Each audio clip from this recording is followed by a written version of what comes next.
Hello doctors, very good evening to each and every one of you. तो आज इस video में हम लोग डिस्कस करेंगे कि नीट पीजी 2024 के राउंड 3 की चॉइस फिलिंग अभी तक स्टार्ट नहीं हुई है। तो आप सभी लोग इस चीज से परेशान होंगे कि आखिरकार अभी तक चॉइस फिलिंग जो स्टार्ट हो जानी चाहिए थी अभी तक क्यों नहीं हुई है। जैसे कि हम सब लोग देख पा रहे हैं कि ये जो शेड्यूल था ऑल इंडिया कोटे का, उसके अकॉर्डिंग आपकी चॉइस फिलिंग स्टार्ट हो जानी चाहिए थी अभी तक, जो कि आज 13 जनवरी 2024 को हम ये वीडियो शूट कर रहे हैं। लेकिन अभी तक चॉइस फिलिंग स्टार्ट नहीं हुई है। जैसा कि आप स्क्रीन के ऊपर देख पा रहे होंगे, ये कुछ इस तरीके का शेड्यूल आपके पास अवेलेबल था, लेकिन अभी तक चॉइस फिलिंग स्टार्ट नहीं हुई है। तो क्या रीजन है इसका, स्टार्ट क्यों नहीं हो रही है, इसके बारे में आपसे डिस्कस करेंगे इस वीडियो में। तो आप इस वीडियो को ध्यान से देखना और सब्सक्राइब कर देना चैनल पे नए हो तो। बाकी सीट मैट्रिक्स भी डिस्कस करेंगे कि अगर आप जस्ट क्वालिफाइड स्टूडेंट हो और आपको इस साल क्लिनिकल की सीट चाहिए है 100%, तो उसके लिए भी आपको ऑप्शन हम बताएंगे। नंबर आपके पास अवेलेबल है, स्क्रीन के ऊपर आपको दिख रहे हैं, वहां पे हमें कॉन्टेक्ट कर लीजिए, हम आपको हेल्प करेंगे एडमिशन दिलाने में। तो सबसे पहले हम बात कर लेते हैं कि चॉइस फिलिंग कब स्टार्ट होने वाली है, क्यों डिले ये सब हो रहा है। तो सबसे पहले आपको स्क्रीन के ऊपर मैं ये दिखाना चाह रहा हूँ कि मैं क्या बात करने वाला हूँ। तो सबसे पहले आपको एक नोटिफिकेशन दिखेगा स्क्रीन के ऊपर, और यहाँ पर आपको दिखेगा कि जो है आपका रिजाइन करने की डेट, जो रिजाइन करने की डेट है वो सेकंड ऑफ फर्स्ट और राउंड 2 के लिए वो है 14 जैन 2025 शाम को 6 बजे तक। तो यहाँ तक आप इसको रिजाइन कर सकते हो, लेकिन अभी तक तो 14 हुई नहीं है, तो अभी तक रिजाइन करेंगे। इसके अलावा राजस्थान और एमपी, दो ऐसे स्टेट हैं, राजस्थान और एमपी दो ऐसे स्टेट हैं जिन्होंने की अभी तक सेकंड राउंड का रिजल्ट पब्लिश नहीं हुआ है। उनकी सीटें अभी आना बाकी हैं, तो अभी तक तो राउंड 2 का रिजल्ट ही नहीं आया है, उनके बारे में कोई अपडेट हुई नहीं है। तो फिर कैसे ये सीट वो रिजाइन करेंगे? तो रिजाइन तो अभी वहां से एडमिशन होंगे तब कर पाएंगे स्टूडेंट। तो ये भी एक क्लियरिटी नहीं है। तो बहुत ज्यादा कंफ्यूजन है कि आखिरकार सीट डाली जाए तो कितनी सीट मैट्रिक्स डाली जाए ऑल इंडिया कोटे राउंड 3 के लिए, ताकि ये चीजें हो पाए। तो हो सकता है कि जैसे ही राजस्थान और एमपी स्टेट के बारे में चीजें क्लियर होती हैं, तो फिर आपको पता लग पाए कि चॉइस फिलिंग आखिर कब से स्टार्ट हो सकती है। दूसरा रीजन आपको मैं ये बता देता हूँ कि क्यों डिले हो रही है। तो पीडब्ल्यूडी पोर्टल है, तो पीडब्ल्यूडी के जो स्टूडेंट हैं वो भी 15 जैन तक अपना सर्टिफिकेट बनवाएंगे, और वो सर्टिफिकेट बनवाएंगे तो वो भी तो एलिजिबल होंगे फिर चॉइस फिलिंग करने के लिए। तो जब तक चॉइस फिलिंग वो नहीं कर पाएंगे जब तक कि उनका ये पीडब्ल्यूडी सर्टिफिकेट नहीं बन जाता है। तो उसकी डेट है 15 जनवरी। ये भी एक रीजन है। दूसरा रीजन मैंने आपको समझाया, इसके अलावा थर्ड रीजन आपके लिए क्या हो सकता है, एनआरआई कन्वर्जन।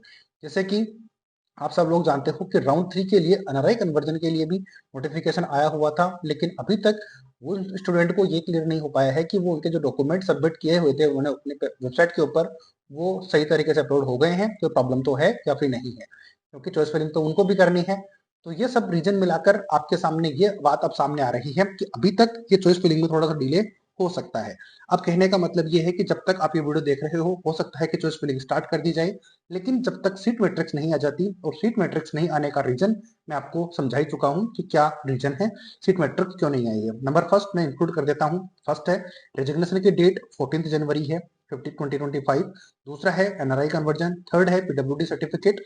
तो इन सभी को मिलाकर तीन रीजन तो ये मैंने बता दिए। फोर्थ रीजन है महाराष्ट्र और एमपी, इन दोनों का राउंड 2 भी अभी तक उनका रिजल्ट पब्लिश नहीं हुआ है, तो अभी तक उनका भी रेजिग्नेशन के बारे में अपडेट आनी है। तो तब तक ये डिले हो सकता है, ऐसी उम्मीद लग रही है, क्योंकि डाटा जो है उसके बेसिस पर हम आपसे बात कर रहे हैं। तो फिर हो सकता है कि ऐसी पॉसिबिलिटीज हो रही है। अगर यहाँ तक एग्री करते हो तो लाइक जरूर कर देना। तो यहाँ तक बात हुई यहाँ पर कि चॉइस फिलिंग आपकी डिले क्यों हो रही है। जैसे ही अपडेट होगी हम आपको गाइड कर देंगे, तो आप जरूर चैनल को सब्सक्राइब करके रख लीजिए और ज्यादा से ज्यादा शेयर जरूर करना। अब जैसे कि मैंने आपसे बताया था कि हम इस वीडियो में डिस्कस करेंगे उन कॉलेजेस के बारे में भी, या फिर उन स्टूडेंट के बारे में जो कि न्यू क्वालिफाई हैं, और ना सिर्फ क्वालिफाई हैं जबकि उनकी रैंक बहुत ज्यादा लो है, तो उनके लिए क्या ऑप्शन हो सकते हैं उसकी बात करते हैं। तो मैं एक एग्जांपल देके समझाऊंगा आपको तेलंगाना के लिए। तो ये स्क्रीन के ऊपर मैंने तेलंगाना की कुछ सीटें हैं मैनेजमेंट कोटे की, उनको मैं डिस्कस कर रहा हूं। तो कॉलेज वाइज आपको सीट देखने को मिलेगी। तो कॉलेज का नाम आपको स्क्रीन के ऊपर दिख ही जाएगा, जैसे कि मैं दिखा रहा हूँ स्क्रीन के ऊपर। तो ये कॉलेजेस का नाम आपको यहाँ पे दिखेगा, तो ये आप चेक कर लेना।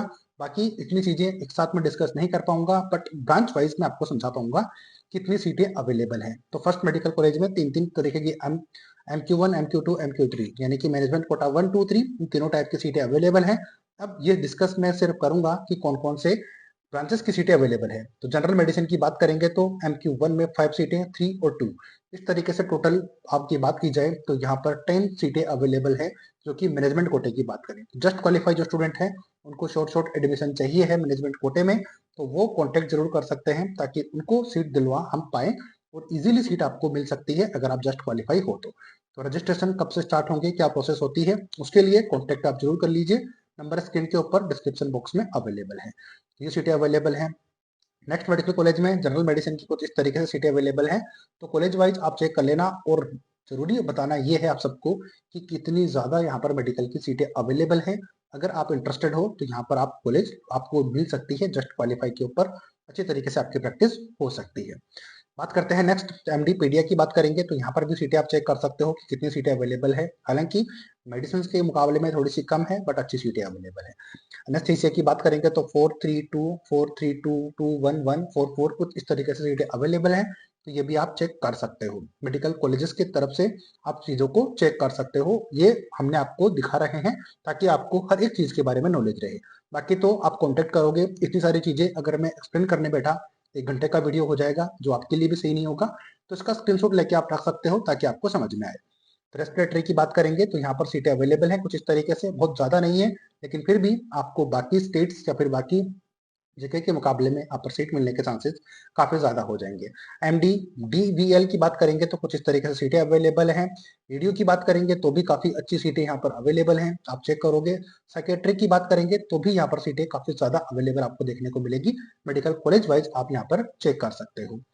तो इस तरीके से सीटें अवेलेबल हैं। बाकी और मैं थोड़ा सा इसको नीचे स्क्रॉल करूंगा तो आपको और चीजें यानी कि और सीट्स देखने को मिलेंगी। ये मैं आपको इसलिए दिखा रहा था ताकि आपको चीजें देखने को मिले। तो हर ब्रांच की सीटें आपको यहाँ पर देखने को मिलेगी, ओबीजी की, ऑर्थोपेडिक्स की यानी कि ऑप्थेल्मोलॉजी की, ऑर्थोपेडिक्स और जनरल सर्जरी सबकी आपको यहाँ पर अच्छी तरीके से सीटें देखने को मिलेंगी। तो आप इसको चेक कर सकते हो।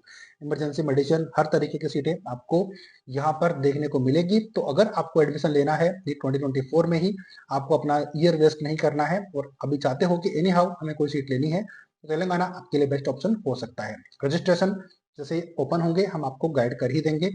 ओबीजी की बात करेंगे, यहाँ पर चेक करेंगे ऑप्थेल्मोलॉजी की, ऑर्थोपेडिक्स की, जनरल सर्जरी की, तो सीटें यहाँ पर इस तरीके से अवेलेबल है। थोड़ा सा और मैं नीचे स्क्रॉल करता हूँ, आपको दिखाता हूँ कि बाकी जगह पर कहाँ कहाँ पर सीटें अवेलेबल हैं। आ जाते हैं सेकंड पेज के ऊपर। पीडीएफ के सेकंड पेज के ऊपर भी आपको कुछ इस तरीके से सीटें देखने को मिलेंगी। अब डिटेल से एक्सप्लेन मैं आपको बता ही चुका हूँ कि अगर एक एक को डिस्कस करेंगे काफी लंबा वीडियो हो जाएगा। बट कॉलेज वाइज आप चेक कर सकते हो, इन कॉलेजेस को भी आप चेक कर सकते हो कि कौन सा कॉलेज आपके लिए बेटर हो सकता है। बट डिपेंड करेगा कि आपकी रैंक कितनी है और आपको कहाँ पर मिलने की पॉसिबिलिटी होगी। तो वो तो आप जब कॉन्टेक्ट करोगे तभी हम आपको क्लियर कर पाएंगे। तो यहाँ पर स्क्रीन के ऊपर आपको कॉलेज वाइज सारी चीजें दिख रही हैं। तो अगर आप इसका स्क्रीनशॉट लेके रखना चाहते हो तो वो भी लेके रख सकते हो, तो आपको दिख जाएगा यहाँ पे। तो ये पीडीएफ मैंने यहाँ पर नोट कर रखी है। तो यहाँ पर अगर आप देखना चाहते हो कि नॉन क्लिनिकल की ब्रांचेस के लिए भी कितनी सीटें अवेलेबल हैं, तो यहाँ पर एनाटॉमी की, physiology, biochemistry, pathology, micro pharmacology और फोरेंसिक मेडिसिन और कम्युनिटी मेडिसिन की भी सीटें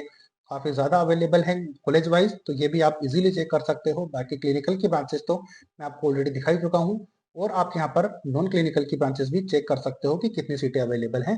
तो ये सारे कॉलेजेस की लिस्ट मैंने आपको दिखा दी है, क्लिनिकल और नॉन क्लिनिकल की ब्रांचेस मैंने दिखा दी हैं। और सबसे ज्यादा और इम्पोर्टेंट बात आपको ये देखने को मिली है कि क्लिनिकल की ब्रांचेस बहुत ज्यादा वैकेंट है और नॉन क्लिनिकल के कंपेरिजन में तो बहुत ज्यादा है। तो ये आप चेक करो यहाँ पर सीट मैट्रिक्स तेलंगाना स्टेट का। तो ये मैंने आपको बताया, बाकी जितना आप कॉन्टेक्ट करके पूछोगे हम आपको उतनी ही बेटर तरीके से गाइड कर पाएंगे। तो इस तरीके से ये आपको मैंने समझाया कि किस तरीके से सीटें अवेलेबल हैं और ऑल इंडिया कोटे की सीट मैट्रिक्स पब्लिश क्यों नहीं हुई है। आई मीन जो चॉइस फिलिंग है वो स्टार्ट क्यों नहीं हुई अभी तक, क्योंकि उसका रीजन मैं आपको ऑलरेडी बता चुका हूँ। बाकी अगर नीट 2024 में आपको एडमिशन लेना है तो आप जरूर कॉन्टेक्ट करिए, हम आपकी हेल्प कर पाएंगे। और बाकी जैसे ही कोई नई अपडेट आपके लिए अवेलेबल होगी हम आपको तुरंत वीडियो बनाकर अपडेट कर देंगे। तब तक के लिए चैनल को जरूर लाइक शेयर सब्सक्राइब करना। Thank you for watching.